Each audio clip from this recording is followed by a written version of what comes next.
Greetings. Today we're going to talk about arithmetic sequences, and we're going to learn, and this is actually kind of a fun lesson. We'll learn about sequences. Now, sequences, a sequence is a set of numbers that are recorded in a specific way. So let's see where we have sequences in the real world. Boom. These are patterns or sequences, and you'll see them in different ways here, here. There's a pattern right here, pattern in the clothing, obviously symmetry, patterns here. So there's different sequences that are represented. Ooh, clovers are my favorite. So you'll see them in art. You'll see them kind of everywhere. What we're going to talk about someplace is the basic mathematics behind some of the sequences. So this one here, we're going to talk about arithmetic sequences. Now, when we're dealing with arithmetic sequences, we have to understand we're going to deal with the common difference. Okay, they call that the D. Common difference. So it's called D. Okay. So you have to find out what the pattern is. So in this case here, I go from 22 to 17 to 12 to 7. It's obviously going down by 5. So we show that as a negative 5. Okay. I don't know how to do this. Okay. Now, oh boy. Hang on. Okay. So now find the common difference here. Well, we went from 17 to 14 to 10 to 7 to 3. In order for it to be an arithmetic sequence, it has to be the same exact differential all the way through. So if I'm looking at this case here, I went down by 5. Oh, in this following example here, let me erase this guy over here. Erase this guy over here. Oh, that was interesting. Hang on. Okay. If I look at this next example here, it's going up by 8. When it's the same, it's considered an arithmetic sequence. If it's not, there's no pattern, unless there's obviously minus 2, minus 3, minus 2, minus 3. It's a different kind of pattern. It's something different. But here in this case here, we're talking about your basic sequences. So if I'm going from 17 to 14, let's see, 17 to 14, that's minus 3. And if I go from 14 to 10, oh, that's minus 4. Hang on, that's not a pattern. I am not sensing it. I'm sensing a pattern that's not a common pattern. So it's kind of common. It has, well, two different numbers, but it's not common enough. It's going to be exactly the same. So in order for it to be an arithmetic sequence, it has to be exactly the same. So this is not an arithmetic sequence. Why is it? Oh, wow, fancy. Okay, do the check right now, please.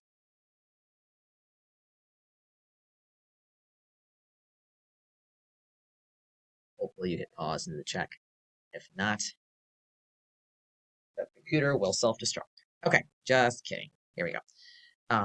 Example 2, find the next term. Now, I'm looking at this. I'll have 11, 7, and 3, then negative 1. What is the common difference between those two guys? Now, if that's the case, they want you to find the next 3 guys. It is a common difference. It is the same. The next 3 guys would be minusing 4 on it, minus 4. Common difference is a negative 4, subtracting 4 from each side. So after that, I would have obviously negative 5, negative 9, and negative 13. Negative 5, negative 9, and negative 13. Okay. Go ahead and do the check. Check yourself. And now we're going to talk about arithmetic sequences as linear functions. Again, hopefully you hit pause and you do the check. Okay. Blah, blah, blah. So we're dealing with functions. You know, when we did our transformations of the function, we did our translations of the functions. Now we're going to do linear functions. Blah, blah, blah, blah, blah, blah. Here's what I want you to know. Okay, here's what I want you to know. Let me find my pencil. Hang on. Here's what I want you to know. You're going to have your a to the n, a sub n equals a sub 1 plus quantity of n minus 1 times d. Well, let's figure out what all this voodoo is here. This guy here, a sub n, is going to be our dependent variable.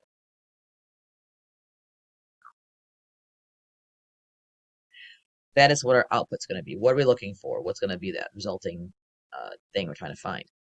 A to the 1, a sub 1, is going to be our first term. The very first term that we're given. in the sequence. Now, a sequence, hang on one second, let me find another little picture. It might be kind of, oh boy, I lost it.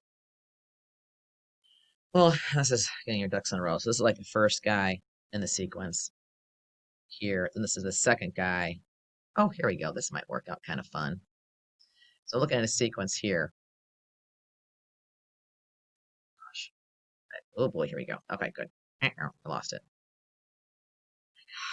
Okay, not the best picture, but that's our first guy. This is the second order in the sequence. This is the third spot. This is the fourth spot. This is the fifth spot. This is the sixth spot. This is the seventh spot. This is the eighth spot. Okay, so if you think in terms of sequences, this is the first spot, second spot. Think about spots or slots or um, holding tanks, whatever you want to think about. That's what the sequences are. Okay, let me find this other thing here. So if I go back into that, that holds the first term. Then we had plus n. N is the number we're trying to figure out. So if I want to find the 15th spot or the 28th spot or the 100th spot, that is what the n is. So n is going to be our independent variable. What we're choosing. We choose that one. -1, I'm not going to tell you why. You can Google that to figure out why it's -1. And then d is our common difference. Okay, it's our common difference. They'll call it the slope. They'll call it the rate of change. Common difference is what I like to do. Okay. Let's say, for example, I wanted to, whoa, hang on, get back here. Oh, better. Whoa, that's way too big. I wanted to find the 35th term in this 35th in this sequence. We have 3, 9, 15, 21. So we know 3 is the first spot, 9 is the second, 15 is the third, 21 is the fourth. Do you want to write these all out to get to 35? You can. I am not going to. So I'm going to use a formula instead. So if we're to use the formula instead, you're going to have a sub n equals a sub 1 plus n minus 1 times the d. Okay. So looking at that, what is the common difference? It's 3, 9. So I'm going up by, is that 6? I hope. Okay. So a is my first term.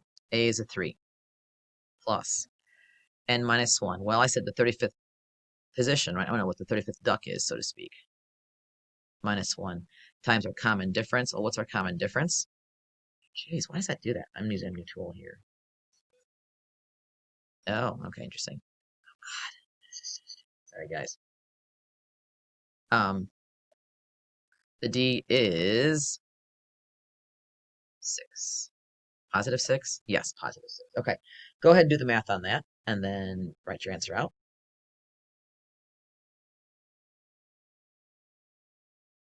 Hopefully hit pause. I got 207. I could be wrong, but that was my math. So the 35th spot, okay, the 35th spot will yield 207. This is perfect for programming. Let's go ahead and find this example here. Let's do example 3.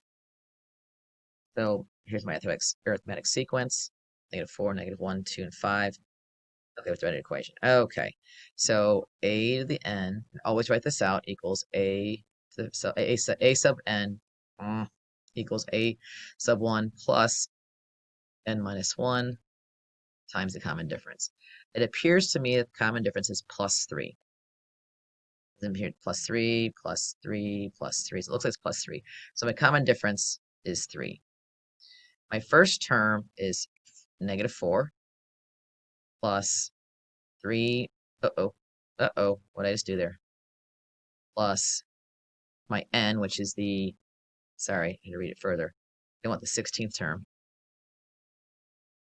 I skipped everything. Hang on, I went way too fast. I went way ahead of the game. Oh my God, that is the dumbest thing ever. Okay, I'm going to just erase this. I'm going to write on top of it. How about that? So the formula, the equation that they asked us for, a to the n equals -4 plus n minus 1 times 3. Okay, now let's go ahead and put in 16. Press pause, do the magic.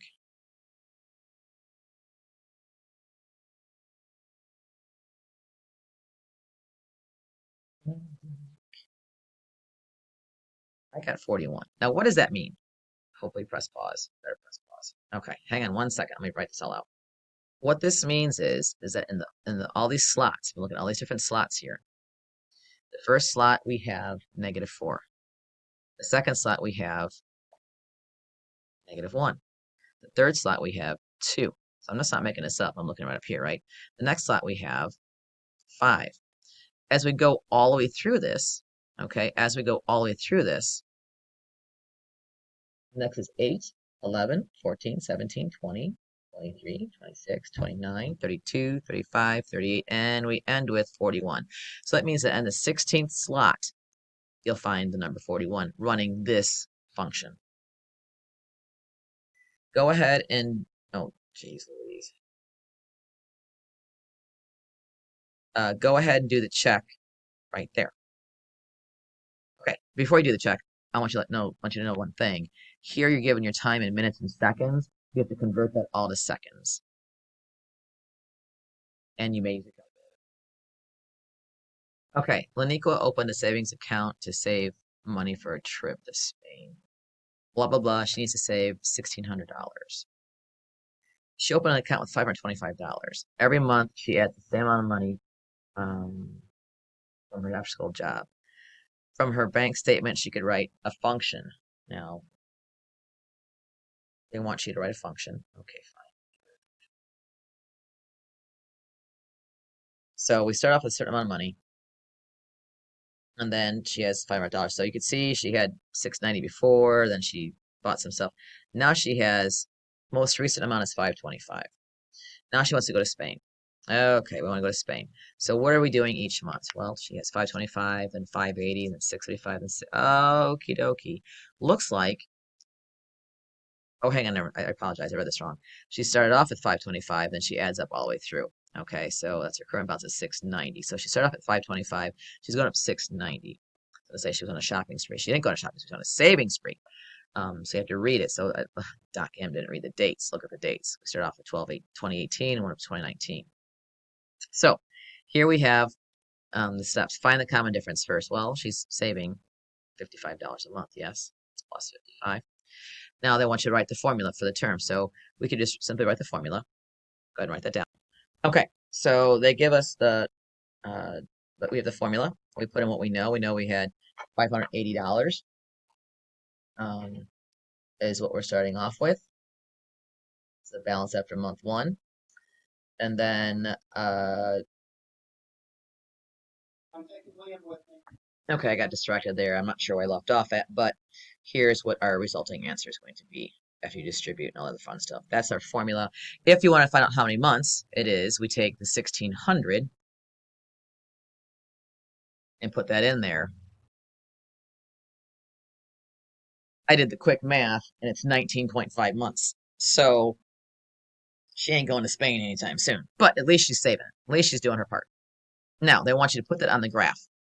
Okay, so that was uber frustrating. I couldn't figure out how to erase the stupid thing. So here's what your answer should look like if you go back and put the graph in. Okay, and one of the things I really did not talk about is that domain and range. So they may ask about the domain. The domain is obviously these integers here, 0, 1, 2, 3, 4, and so on. And then the range is obviously the output. Okay, so that's the one thing I did not mention. All right, that is it.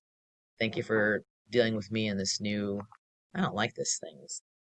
Oh, that's gonna be, that is gonna be the phrase that pays. Doc M does not like this new software called something stupid. I know what it's called. But Doc M does not like that software. It's called Concept Board. Yeah, Concept Board is dumb. That's the phrase. Concept Board is dumb. Okay, thanks.